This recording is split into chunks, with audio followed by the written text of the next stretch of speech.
Bismillahirrahmanirrahim. Assalamualaikum warahmatullahi wabarakatuh.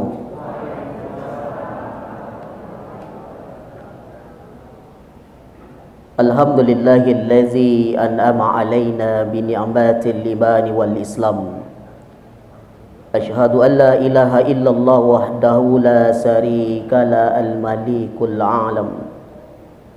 Wa asyhadu anna Muhammadan abduhu wa rasuluhu sayyidul anam. Sallallahu ala sayyidina Muhammadin wa ala alihi wa sahbihil karim, amma ba'd. Faqala Allah ta'ala fil Qur'anil Karim, na'udzu billahi minasy syaithanir rajim. Bismillahirrahmanirrahim. Laqad kana lakum fi Rasulillahi uswatun hasanah liman kana yarjullaha wal yawmal akhir wa zakarallaha katsira. Shadaqallahul azim. Yang sama terhormati Urus Masjid Pak Dr. Jenderal Zulkifli, seterusnya kepada guru kita Ustaz Kamaruzaman MA, guru ambo kan. Makanya tadi ketika menyebut nama ambo apa mulai panjang nampak nama mana ustaz kata kan. Umur ketek baru pak. Ambo kelahiran 1990, 23 tahun baru. Ya tu bu. Pon yo 2032. Masih ketek alun terkenal mana lain tak baji. Seterusnya kepada orang tua ambo, ibu-ibu jemaah salat maghrib dan isya yang dirahmati Allah Subhanahu wa taala. Alhamdulillah, puji syukur kepada Allah Subhanahu wa taala. Pada hari ini kita memperingati Maulid Nabi Muhammad sallallahu alaihi wasallam. Ambo nak menyangka lo ada ampe ustaz dah kan. Dek di telefon ambo langsung saya yo saya kan. Abi dah ada dah. Ambo generasi Pak Doktor. Ya, tadi lama kecen kan. Ambo tak terlalu terkenal. Badan saya ketek, janggut saya panjang stek. Kemudian salam, mari kita doakan kepada Allah semoga tercurah buat junjungan kita yakni Nabi besar Muhammad sallallahu alaihi wasallam. Allahumma shalli ala Muhammad wa ala ali Muhammad. Baik, insyaallah 15 minit ke depan jam 8:10 insyaallah. Berbicara kita tentang akhlak Rasulullah sallam. Pada hari hanya ini saya menyampaikan stimulus saja. Tadi kan Ustaz kan menyampaikan stimulus saja. Kalau sejarah itu kita kaji sangat panjang sekali.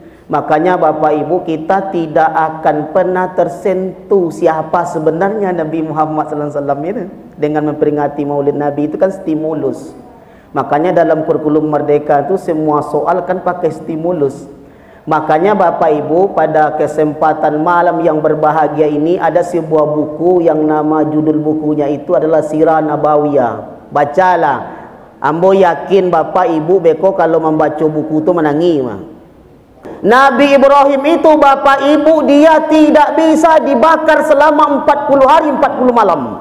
Dahsyat itu. Maka dengan mukjizat yang Allah berikan kepada Nabi Ibrahim alaihissalam, dengan itulah umatnya beriman kepada Allah Subhanahu wa taala. Yang kedua, Nabi Musa alaihissalam. Nabi Musa diberi mukjizat oleh Allah Subhanahu wa taala adalah tongkatnya bisa menjadi ular. Dengan mukjizat itulah umatnya beriman kepada Allah Subhanahu wa taala. Terakhir, Nabi Isa alaihissalam. Nabi Isa bisa menghidupkan orang mati, itu terbukti dalam sejarah. Pernah umatnya bertanya kepada Nabi Isa alaihissalam, "Ya Isa, kalau memang Tuhanmu itu ada, maka hidupkanlah orang yang sudah mati." Itu 100 tahun Pak Didin mati. Dengan doa keyakinan akhirnya hidup. Dengan itulah umatnya beriman kepada Allah Subhanahu wa taala. Lalu Nabi apa? Nabi Muhammad, mukjizat yang paling besar adalah akhlaknya. Ini dia. Dengan apa orang beriman? Dengan akhlak Nabi Muhammad sallallahu alaihi wasallam. Bukan Nabi Muhammad itu tidak menguasai mukjizat, bahkan Nabi Muhammad itu menguasai seluruh mukjizat mulai dari Nabi Adam sampai ke Nabi Isa.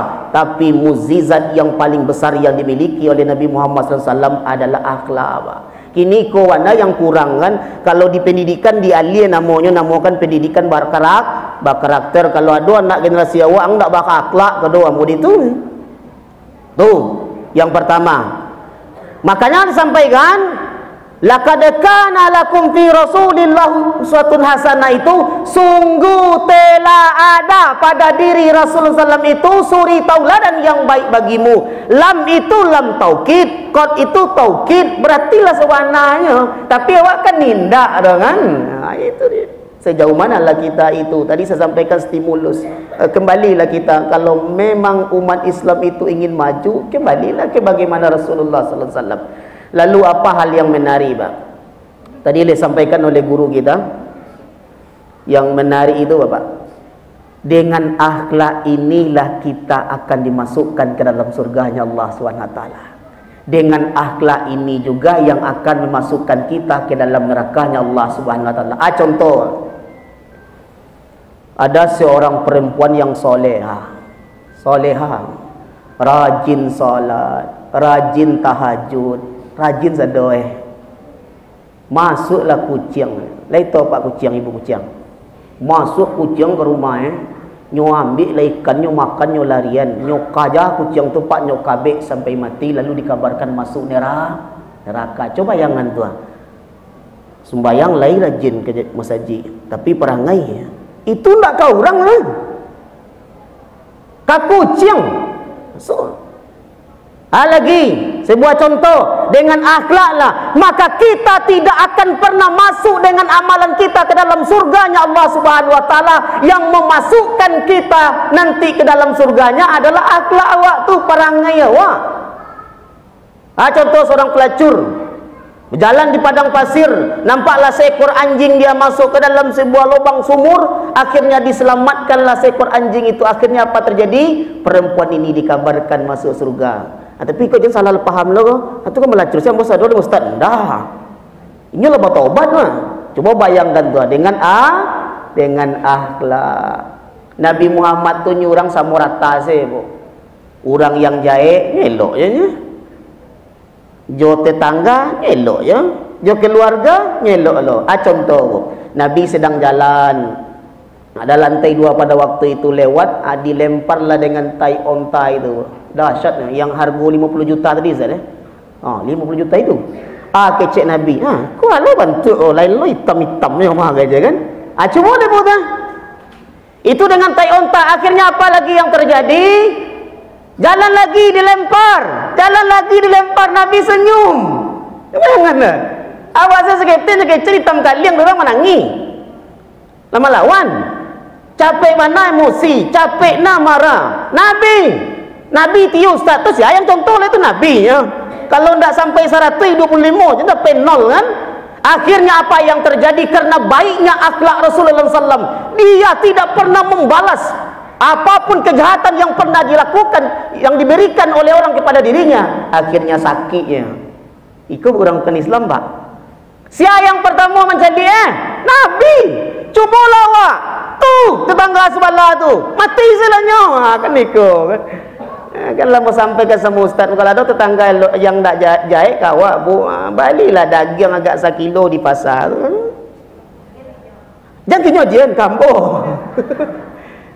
Bali 1 kilo dibuatlah boleh daging. Kalau tak cukup nanti kuah saya banyak, aja saya kuah dia nyong. Mudi awak kan kita lawan. Akhirnya apa? Orang non Islam itu masuk dia ke agama Allah Subhanahu wa taala. Asyhadu an la ilaha illallah. Tuh. Lara. Boleh. Yang kedua, ketika Nabi hijrah ke Taif, apa yang terjadi?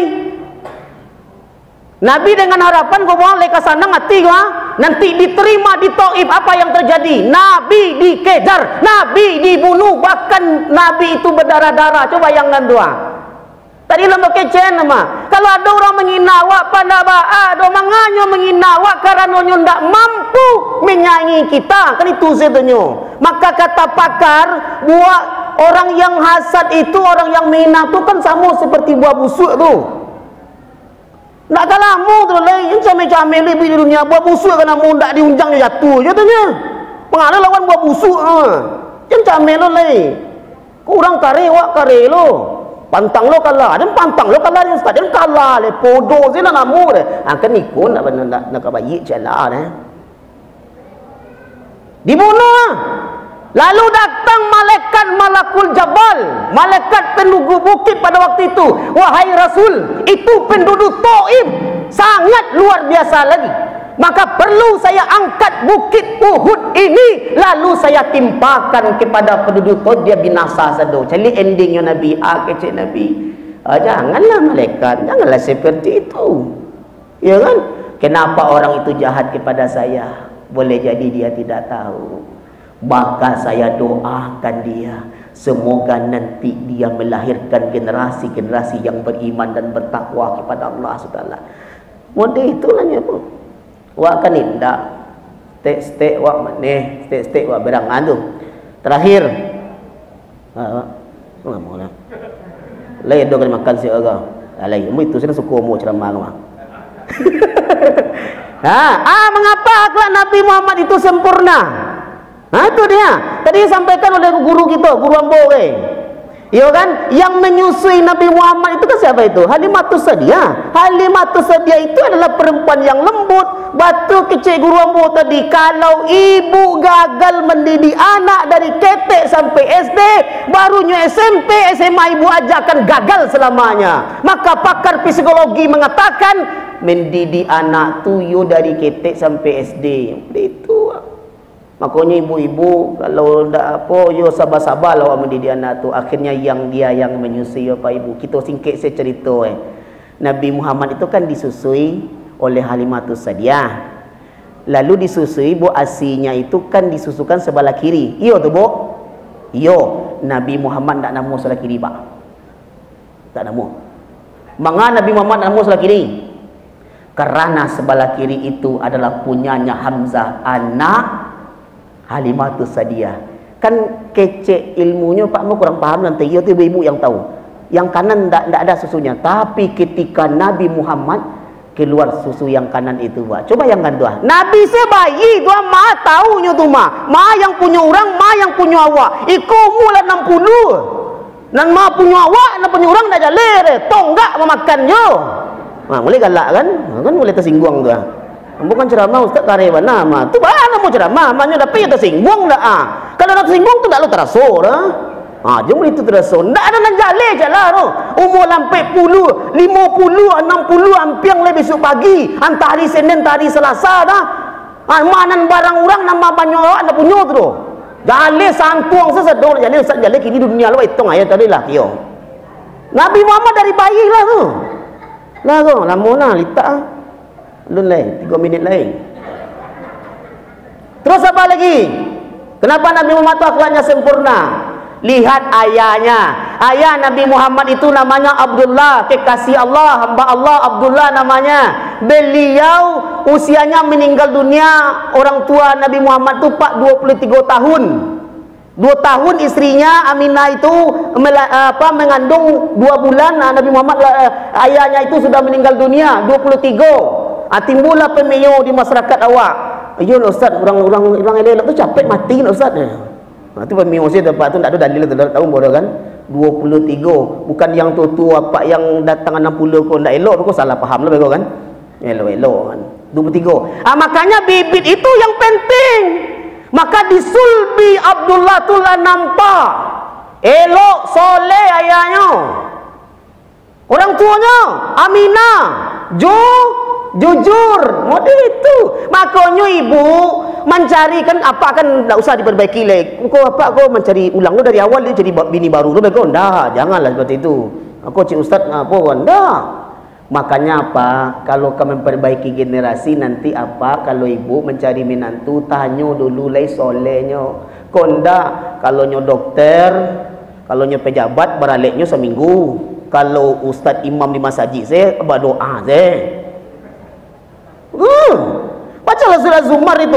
Menantu soleh akan bisa memasukkan mertuanya, orang tuanya dalam surga. Contohnya Ashabul Kahfi.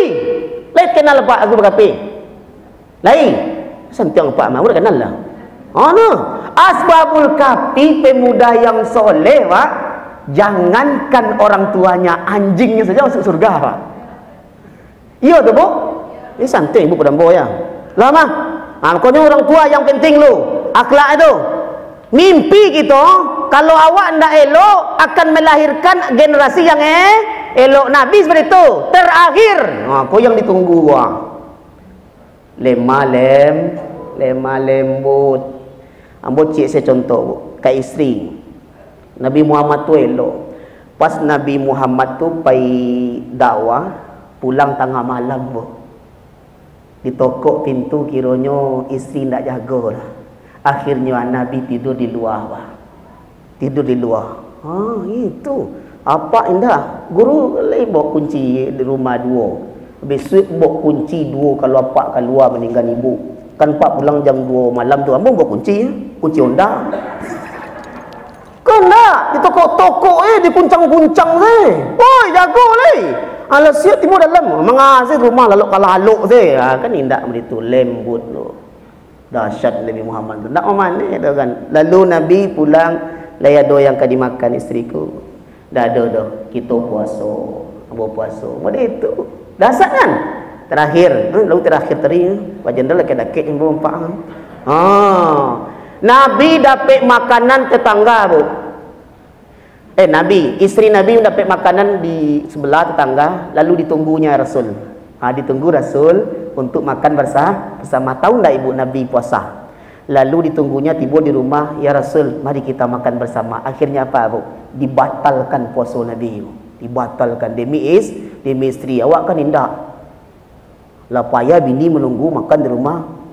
Tadi ambo makan di labun ombak dia. Ampari ambo lah kanyang. Otak saya nyoji ibu.